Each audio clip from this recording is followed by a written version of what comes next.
आज की वीडियो में हम हेमरॉइड्स या फिर पाइल्स के बारे में बात करने वाले हैं, जिसे हम आम भाषा में बवासीर भी कहते हैं। हम जानेंगे ये कितने टाइप का होता है और ये किस कारण से होता है, यानी कि इसके होने के क्या क्या कारण होते हैं और इसका ऑपरेशन कैसे किया जाता है।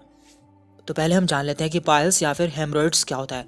देखिए, इसमें हमारे रेक्टल कैनाल या फिर हमारे एनस में एक आउटग्रोथ या फिर ब्लीडिंग स्टार्ट हो जाती है। देखिए, ये हमारी एनल कैनाल है और यहाँ पर बीच में एक लाइन पाई जाती है जिसे कि हम डेंटेट लाइन कहते हैं।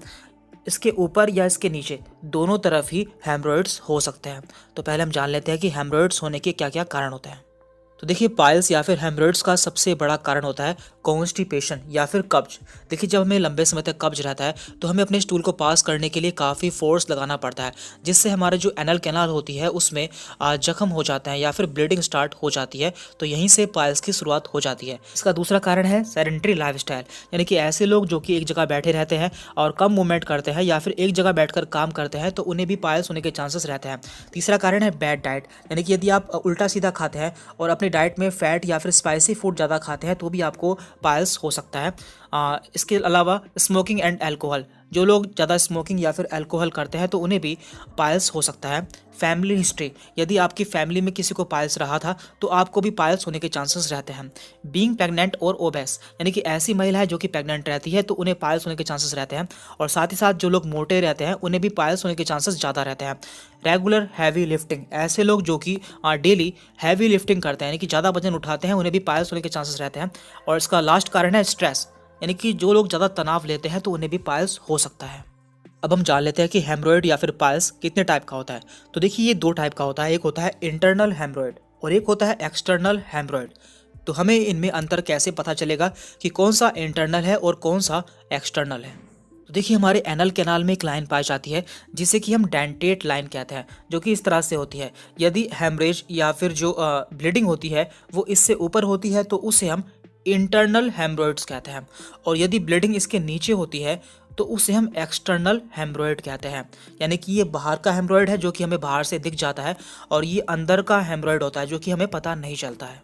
देखिए, जो इंटरनल हेमरॉइड होता है, यानी कि जो हमें बाहर से नहीं दिखता है, वो चार तरह का होता है, यानी कि उसकी चार ग्रेड होती है: grade 1, grade 2, grade 3 and grade 4।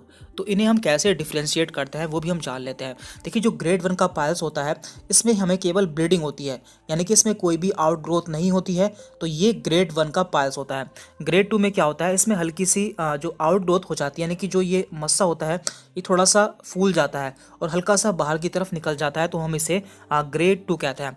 और ग्रेड 3 में क्या होता है, जो ये मस्सा होता है या फिर जो ये आउटग्रोथ होती है, ये हमारे डेफिकेशन की, यानी कि जब हम स्टूल को पास करते हैं तो उस समय बाहर आ जाती है और हम इसे हाथ से वापस से अंदर कर सकते हैं। लेकिन ग्रेड 4 में क्या होता है, ये जो मस्सा होता है या फिर आउटग्रोथ होती है ये परमानेंटली बाहर आ जाती है और वापस से अंदर नहीं जाती है, तो हम इसे ग्रेड 4 कहते हैं। तो इन चारों ग्रेड्स को एक बार दोबारा से हम इस डायग्राम में देख लेते हैं। ये ग्रेड 1 है, ये ग्रेड 2 है, ये ग्रेड 3 है एंड ये ग्रेड 4 है। ग्रेड 1 में क्या होता है, जो आउटग्रोथ होती है या फिर ब्लीडिंग होती है वो अंदर की तरफ होती है, यानी कि हमें बाहर से दिखाई नहीं देती है, बस इसमें कभी कभी ब्लीडिंग होती है जो कि बाहर की तरफ आ जाती है, यानी कि हमारा खून बाहर आ जाता है। ग्रेड 2 में क्या होता है, इसमें हल्की सी आउटग्रोथ होती है जो कि थोड़ी सी बाहर आ जाती है। ग्रेड 3 में क्या होता है, जो आउटग्रोथ होती है या फिर जो मस्सा होता है वो पूरी तरह से बाहर आ जाता है, जो कि हमें मैनुअली अंदर करना पड़ता है, यानी कि अपनी फिंगर की सहायता से उसे अंदर करना पड़ता है। ग्रेड 4 में जो ये मस्सा होता है ये पूरी तरह से बाहर आ जाता है। तो इनका ट्रीटमेंट भी इनकी ग्रेडिंग के अकॉर्डिंग होता है, उसके बारे में भी हम जान लेते हैं। अब हम जान लेते हैं कि हेमरॉइड्स का ट्रीटमेंट कैसे किया जाता है। तो देखिए, हेमरॉइड्स का ट्रीटमेंट उसके टाइप्स और उसके ग्रेडिंग के आधार पर किया जाता है। तो देखिए, ये है इंटरनल हेमरॉइड्स एंड ये है एक्सटर्नल हेमरॉइड्स। तो इंटरनल हेमरॉइड्स का ट्रीटमेंट हम इनकी ग्रेडिंग के आधार पर करते हैं, यानी कि कौन सी ग्रेडिंग है तो उसी के आधार पर हम इसका ट्रीटमेंट करते हैं। जबकि एक्सटर्नल हेमरॉइड्स में जो मस्से होते हैं वो बाहर की तरफ होते हैं। आप देख पा रहे हैं ये मस्से जो है ये बाहर की तरफ है, तो नॉर्मली यहाँ पर हम एक्सीजन कर देते हैं, यानी कि इसे काट कर निकाल देते हैं। और यदि हम अपनी डाइट को सही कर लेते हैं और कब्ज को नहीं होने देते तो हमें ऑक्सीजन की ज़रूरत नहीं पड़ती है। तो पहले हम बात कर रहे हैं ग्रेड 1 एंड ग्रेड 2 हेमरॉइड्स की, यानी कि यदि किसी को ग्रेड 1 या फिर ग्रेड 2 का हेमरॉइड्स होता है तो इसमें कौन सा मेथड यूज़ किया जाता है। तो देखिए, इसके लिए दो मेथड यूज़ किए जाते हैं। पहला है बैंड लाइगेशन एंड दूसरा है स्क्लेरोथेरेपी। तो इसमें क्या करते हैं इसके बारे में हम बारी बारी से जान लेते हैं। तो पहले हम बात कर रहे हैं बैंड लाइगेशन की। तो जैसा कि नाम से ही पता चल रहा है, इसमें हम एक बैंड को बांध देते हैं। जो हमारा अंदर का हेमरॉइड होता है उस पर हम एक लाइगेटर की मदद से एक रबर बैंड को यहाँ पर इस तरह से बांध देते हैं, जिससे ये हिस्सा सूख जाता है और 48 घंटे के अंदर अंदर सूख कर नीचे गिर जाता है और हमारा जो पाइल्स होता है वो ठीक हो जाता है। इसका दूसरा मेथड होता है स्क्लेरोथेरेपी। इसमें हम क्या करते हैं, जो हमारा मस्सा होता है इसके अंदर हम एक इंजेक्शन से स्क्लेरोथेरेपी एजेंट को फिल कर देते हैं।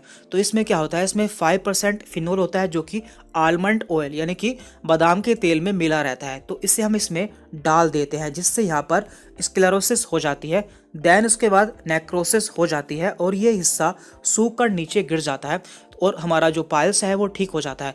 तो ये दोनों तरीके first and second grade haemorrhoids में यूज़ किए जाते हैं।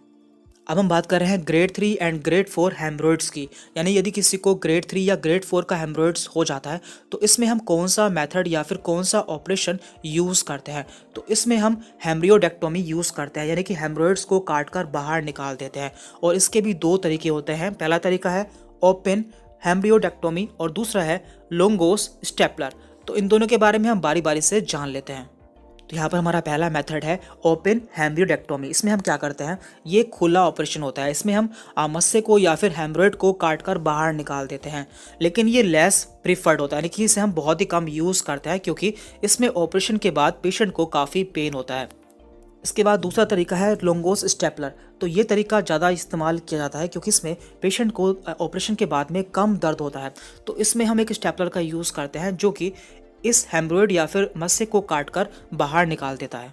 तो देखिए इस इमेज में स्टेपलर हेमरोइडेक्टोमी का पूरा प्रोसीजर दिखाया हुआ है। सबसे पहले हम एनल में एक प्रोटोस्कोप इंसर्ट करते हैं, यानी कि लगाते हैं। देन हम एक निडल इसमें लगाते हैं जिससे यहाँ पर एनेस्थीसिया दिया जाता है, जिससे ये हिस्सा सुन्न हो जाता है। उसके बाद हम एक स्टेपलर को इंसर्ट करते हैं और इस स्टेपलर को क्लोज कर देते हैं, जिससे ये वहाँ के मस्से या फिर हेमरोइड्स को काट देता है और इसे वापस से बाहर निकाल लिया जाता है, जिससे ये हेमरोइड्स ख़त्म हो जाता है। तो इस तरीके का यूज़ ग्रेड 3 एंड ग्रेड 4 के पाइल्स में किया जाता है। और देखिए पाइल्स के ऑपरेशन की ज़रूरत हमें तभी पड़ती है यदि हम अपनी प्रॉब्लम को लंबे समय तक इग्नोर करते रहते हैं। इसलिए हमें स्टार्टिंग से ही अपनी डाइट में फाइबर को ऐड करना चाहिए। यदि हमें इससे भी आराम नहीं मिलता है या फिर हमारा कब्ज ठीक नहीं होता है तो हमें स्टूल सॉफ्टनर्स को ऐड करना चाहिए। तो आज की वीडियो में हमने आपको पाइल्स के बारे में पूरी इन्फॉर्मेशन देने की कोशिश की है। यदि इसके बावजूद भी आपके मन में कोई डाउट रहता है तो आप हमसे कमेंट करके पूछ सकते हैं। Thank you very much.